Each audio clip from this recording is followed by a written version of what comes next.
lo único que había cuando se miraba el horizonte era la rayita azul del mar. De ahí para allá no se sabía qué había.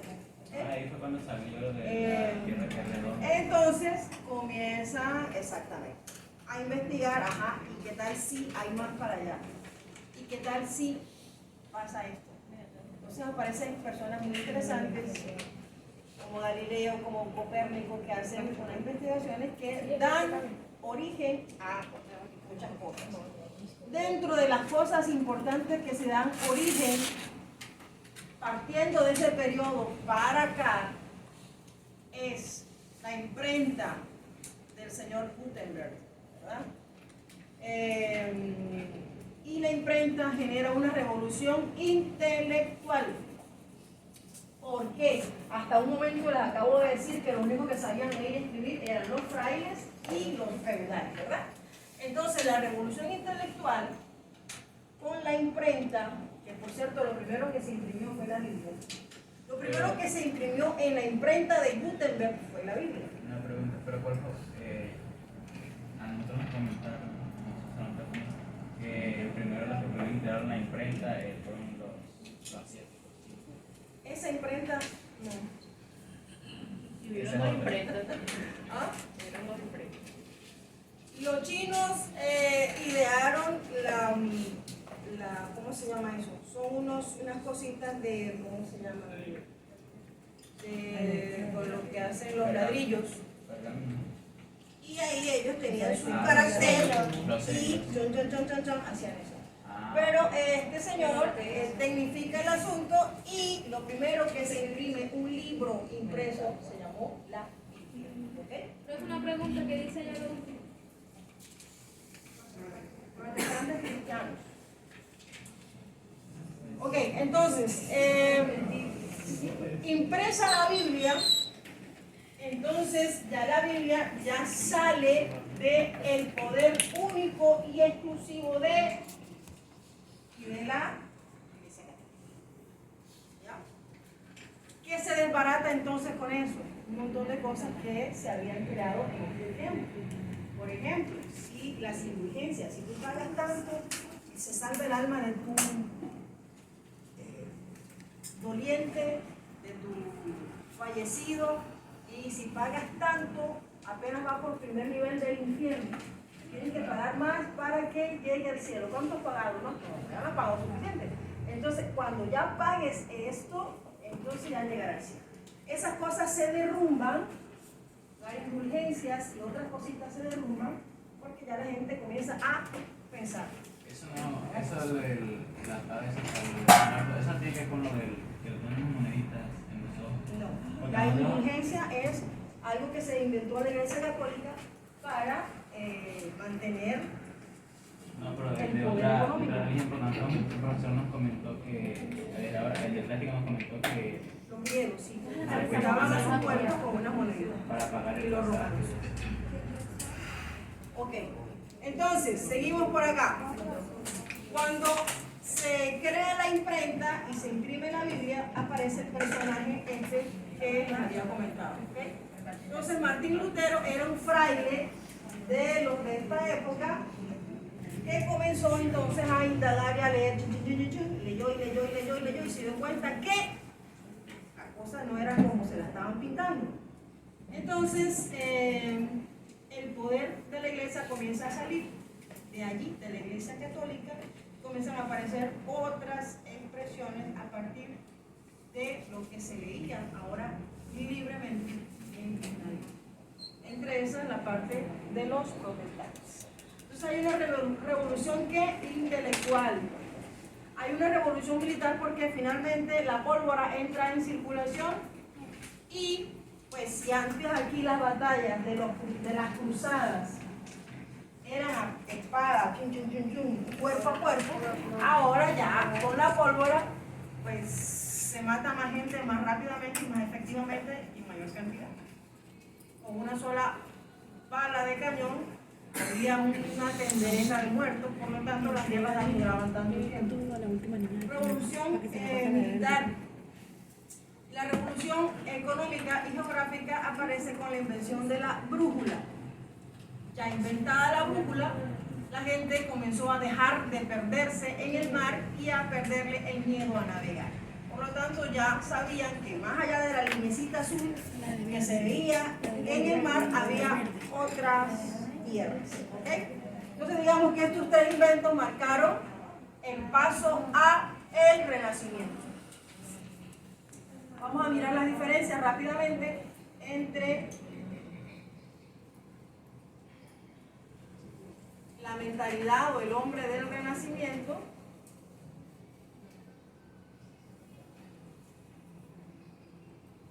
y el hombre del oscurantismo. ¿Okay? Entonces, dentro de esta diferencia tenemos que el uno tenía un celo por hacer valer su personalidad y su afán por liberarla de las imposiciones y tradiciones del campo social, político y el científico y el religioso y el artístico. ¿Ya? Mientras que el otro también mantenía un espíritu mundano y el gozo por el estudio de las naturalezas, por las culturas que antecedieron, preocupado por sus ideales, en fin. También el interés por el estudio de las civilizaciones que le antecedieron, y finalmente el teocentrismo se derrumba y la gente comienza a pensar en sí mismo. Ahora el centro del mundo no es Dios, sino yo. ¿Okay? Causas del Renacimiento.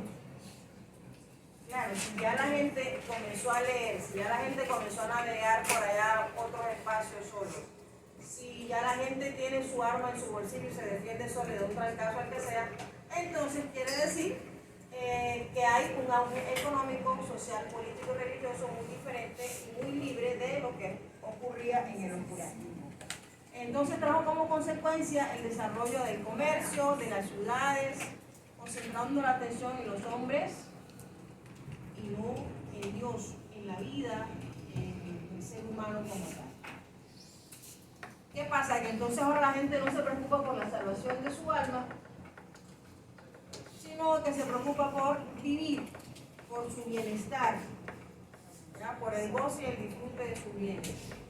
Muy diferente a la idealización de la Edad Media. Se comienzan a mirar o a estudiar todos los clásicos que escribieron algunos griegos y algunos romanos. Es decir, ahora que sabemos leer, entonces leamos. ¿Dónde aparece primero el Renacimiento? No aparece en todos los lugares al mismo tiempo. El primer lugar donde aparece el Renacimiento es en Italia, donde se dio el proto-renacimiento en los siglos XIII y XIV, y luego el Renacimiento florentino en el siglo XV. ¿Por qué? Ya les había dicho de dónde venimos. Venimos del primitivo, de Grecia y de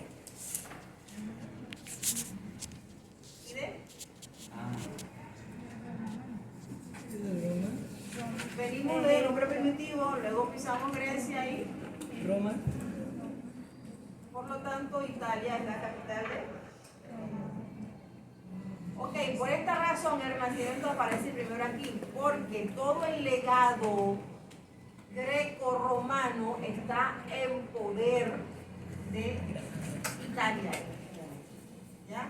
Ellos hablaban latín, por lo tanto, tenían en su mano el dominio de todos los escritos que hasta el momento estaban vigentes. Francia y Alemania comienzan su renacimiento después, en el 16, Inglaterra en el 17, España en el 15.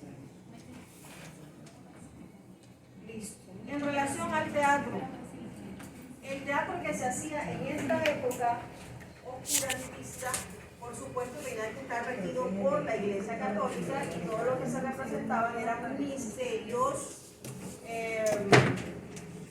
digamos, de la tradición judío-cristiana.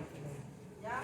De manera que el actor medieval, del cual nosotros tenemos alguna noticia, aparece casi después de 5 siglos de silencio privado pues por la iglesia. Este no repite los cánones antiguos y actúa en los recintos abiertos o directamente en la calle, siempre con historias bíblicas. Y tiene algunos pequeños recursos, como los tenían los griegos, pero mucho más sencillos, como efectos con espejos, sangre de animales, que hacían pues que las personas se concentraran en el espectáculo que estaban observando. También utilizaba símbolos siempre relacionados con la temática que les decía.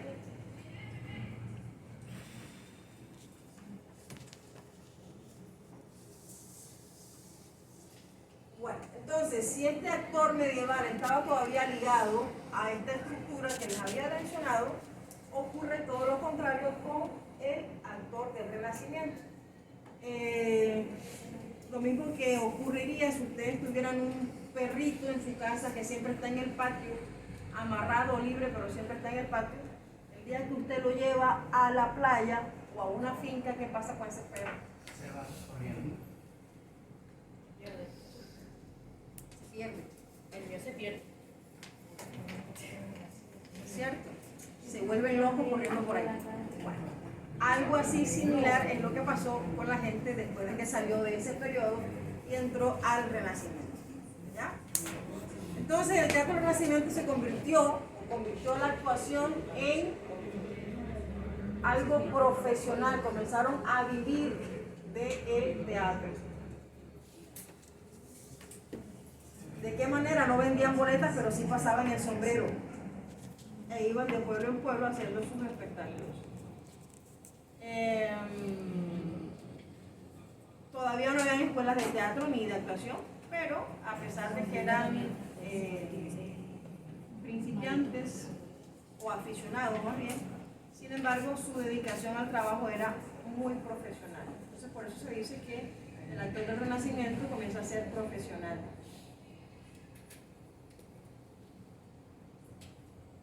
Listo. Entonces entramos al siglo de oro español. Este siglo de oro español tiene que ver con todo lo que en España se surgió alrededor de la literatura. Los grandes literatos del siglo de oro español marcaron también nuestra literatura porque nosotros compartimos con ellos el idioma. Por lo tanto, todos los que ustedes van a encontrar ahorita, que les voy a mencionar, eran frailes y luego comenzaron a escribir cosas diferentes durante el siglo de oro español.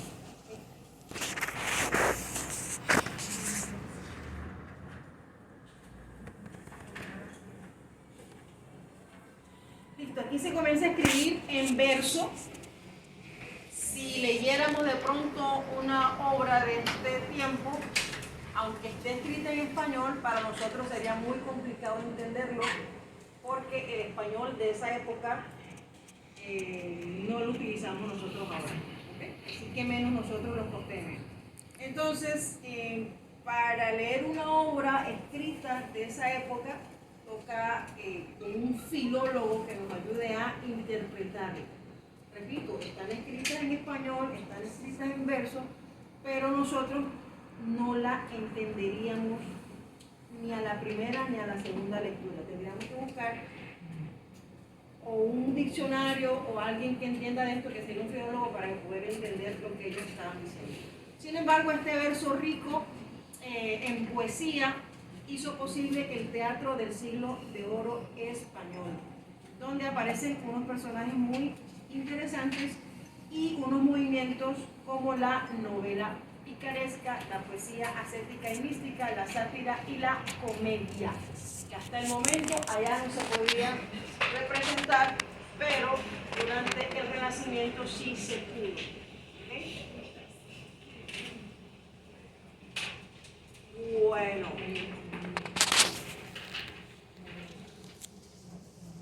¿dónde se representaba el teatro para ese tiempo? En España, por ejemplo. Era en los llamados corrales de comedias. Los corrales de comedias, a diferencia del teatro griego y romano eran unas antiguas casas españolas en las cuales en el patio se habilitaba un lugar para el espectáculo. Todavía quedan algunas, como el Corral de Comedia de Almagro. Si alguien llega allá primero que yo, se toma una foto y se la manda a los compañeros. Es este. Y pues tiene sus partecitas ahí interesantes. Es un patio grande que habilitan para representar obras de teatro. ¿Listo? ¿Quiénes eran protagonistas dentro del siglo de oro español? Aquí están estos personajes que ustedes deben averiguar quiénes son y qué hicieron. Lope de Vega, Calderón de la Barca, Tirso de Molina, Agustín Moreto, Juan Ruiz de Alarcón. Todos frailes católicos que comenzaron ya a dejar de escribir lo que escribían para esa época y comenzaron a escribir otras cosas que tenían que ver con todo lo contrario. Si allá lo que se escribía para teatro era estrictamente de lo que estaba en la Biblia, absolutamente religioso, aquí comenzaron a escribir cosas distintas, picarescas, cómicas, que no se podían mencionar y que ahora se menciona, los cuernos, las infidelidades, los excesos y todas esas cosas hicieron parte de la nueva literatura. También el amor, ¿no? Okay. ¿Cuál era el último? ¿Ya? Juan Ruiz. De Alarcón. Listo, entonces esta producción literaria abarca todo, no solamente el teatro, sino la poesía, la prosa, el verso y demás. ¿Listo? ¿Durante qué periodo? 16 y 17.